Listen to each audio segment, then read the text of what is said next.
Victory over jealousy and envy. Scene 1. The struggle with jealousy. It started small, just a quiet whisper in my mind. I'd see my friends posting about their new job promotions, their perfect relationships, their beautiful vacations, and that whisper would grow louder. Why not me? I told myself it was nothing. I was happy for them. At least I tried to be. But underneath that surface of congratulations, jealousy began to grow like a seed planted in my heart. It wasn't long before I found myself comparing my life to theirs, wondering why I wasn't where they were, why my life seemed so ordinary. It consumed me. The more I scrolled through social media, the more I compared, and the more I compared, the more bitter I became. I began to resent their success, their happiness, and it wasn't long before jealousy turned into envy. I wanted what they had, and the more I focused on their lives, the less satisfied I became with my own. Scene 2. The breaking point.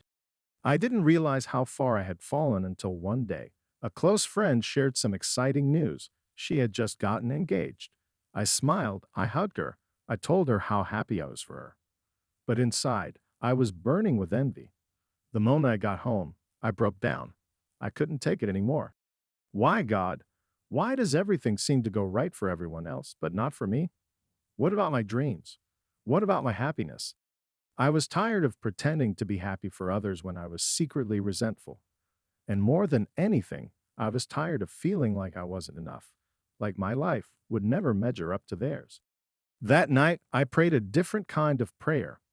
I didn't ask God for the things my friends had. Instead, I asked Him to help me. I asked Him to heal me from the jealousy that was eating away at my soul. Scene 3. Confronting the root. As I prayed, God began to show me something I hadn't seen before. My jealousy wasn't really about my friend's success. It was about my own insecurity. Deep down, I didn't believe that I was enough. I didn't trust that God had a plan for me, and that's why I kept comparing my life to theirs.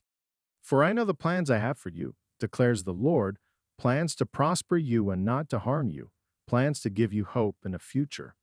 That verse took on new meaning for me. I realized that I had been so focused on what others had that I couldn't see the unique plan God had for my life. God gently reminded me that He hadn't forgotten about me. He wasn't withholding blessings from me to punish me. He had a purpose for my life, one that was different from my friends, but just as important. And more than anything, He wanted me to trust Him. Scene 4. Learning to trust God's timing. That was the hardest part, trusting God's timing. I had spent so long wanting what others had, thinking that my life should look like theirs, that I hadn't taken the time to ask God what He wanted from me. I began to pray differently. Instead of asking God to give me what my friends had, I started asking Him to reveal His plan for my life. I asked Him to show me where He wanted me to be and to help me find contentment in the path He had chosen for me. Day by day, as I surrendered my jealousy to God, something amazing began to happen. I started to feel lighter. The weight of comparison that had been dragging me down for so long began to lift. I wasn't focused on what I didn't have anymore. I was focused on what God had already given me. Scene 5. Finding joy in my own life. I began to see the blessings in my own life, the things I had overlooked because I was too busy comparing. I had gifts, talents, and opportunities that were uniquely mine, given to me by God for His purpose.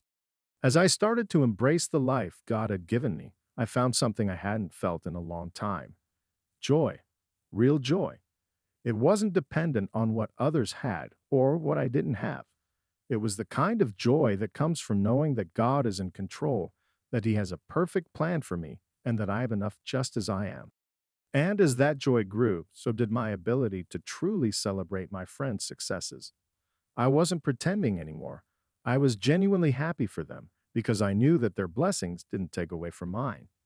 God had something beautiful for each of us. Scene 6.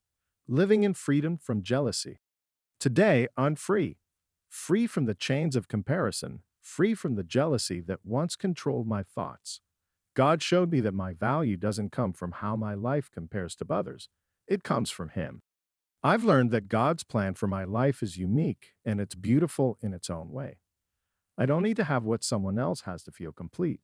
I am complete in Christ, and that's where my confidence comes from. Jealousy no longer has a hold on me because I trust that God is always in control.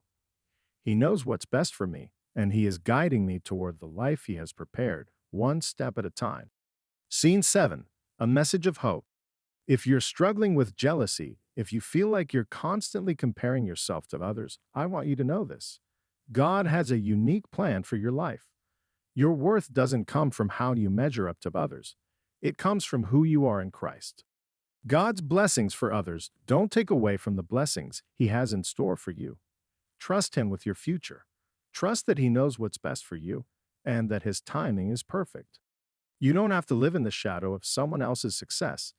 God is writing a beautiful story for your life, and it's one that only you can live. Scene 8. Closing. Jealousy once ruled my heart, but God showed me that true joy and contentment come from trusting Him. He is always in control, and His plans for us are greater than anything we could imagine. Let go of the comparisons, the envy, the jealousy. Trust God's plan for your life and watch as He fills your heart with joy and peace beyond measure. Subscribe for more inspirational stories and reminders that God is always in control.